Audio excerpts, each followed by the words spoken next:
일단 이번 동대부여고는 시험이 진짜 어려웠어요.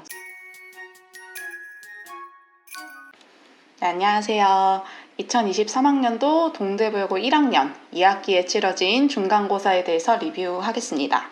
일단 총평에 대해 말씀드리고요. 세부적인 특징, 그 다음에 2학년은 어떻게 대비를 해야 하는지 2학년 대비까지 말씀을 드리도록 하겠습니다.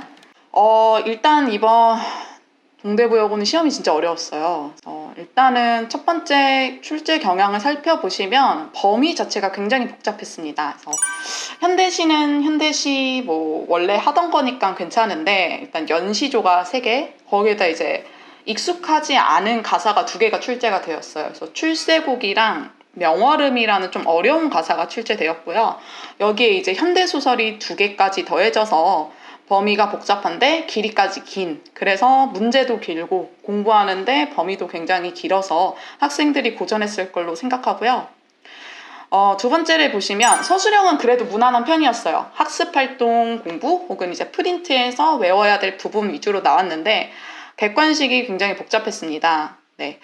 어려운 객관식의 이유를 좀 따지자면 세 번째를 보시면요. 선지당 기본 3줄이라고 적어 놓았는데 선지의 길이가 굉장히 길었습니다. 그래서 1번부터 5번까지가 있으면 한 보기당 3줄이 기본이다 치면 한 문제를 푸는데 최소 15줄을 읽었어야 됐거든요. 이런 문제가 굉장히 두드러졌다. 그래서 어려웠다. 그러면 좀 자세한 세부 특징 보겠습니다. 네, 방금 말씀드린 거랑 연관이 되는데요. 첫 번째, 선지 호흡이 길었습니다. 3줄 이상의 선지를 포함한 문제가 10문제 이상이었기 때문에 본문보다 선지를 읽는데 굉장히 시간이 많이 걸렸을 거예요.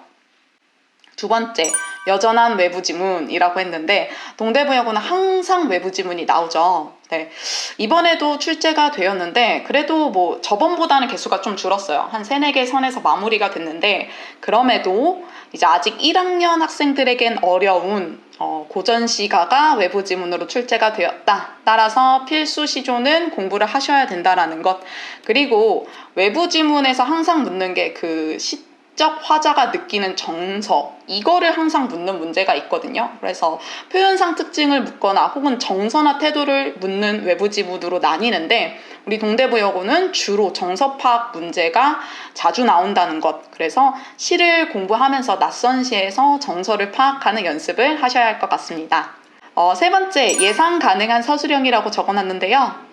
학습활동 위주의 연습, 그리고 고전시가가 이번에 많았잖아요. 근데 이제 어휘를 정말 제대로 외웠는지 그것을 반복 훈련한 학생은 이 문제를 좀 제대로 풀었을 것 같습니다. 그럼 다가오는 기말고사, 그리고 2학년 어떻게 대비를 해야 하느냐? 첫 번째, 빠르게 읽는 연습이라고 적어졌는데요.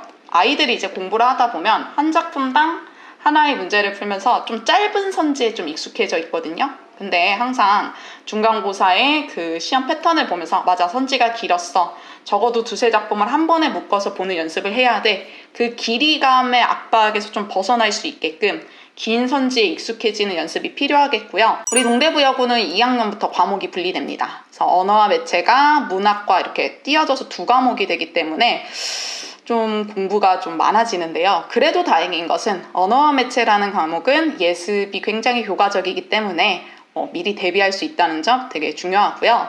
세 번째, 필수 고전시가 학습하기라고 적어 놓았는데 이번 기말고사는 문법 파트가 들어갈 거기 때문에 고전시가 외부 지문과는 크게 관련성이 없겠지만 앞으로 동대부여고에서 계속 시험을 치른다면 계속 맞닥뜨리게 될 수밖에 없거든요. 따라서 지금 1학년보다 사실 2학년, 이번 2학년 시험 같은 경우는 외부 지문이 한 7-8개가 출제되었고 그만큼 계속 외부 지문의 영향력이 계속 올라갑니다. 그래서 그에 맞는 준비를 하셔야 좀 시험을 잘 보실 수 있을 거라 생각이 들고요. 어려운 중간고사 정말 고생 많으셨습니다. 이제 다가오는 기말고사 중세국어 파트 열심히 해서 좋은 결과 이루게 기도하겠습니다. 감사합니다.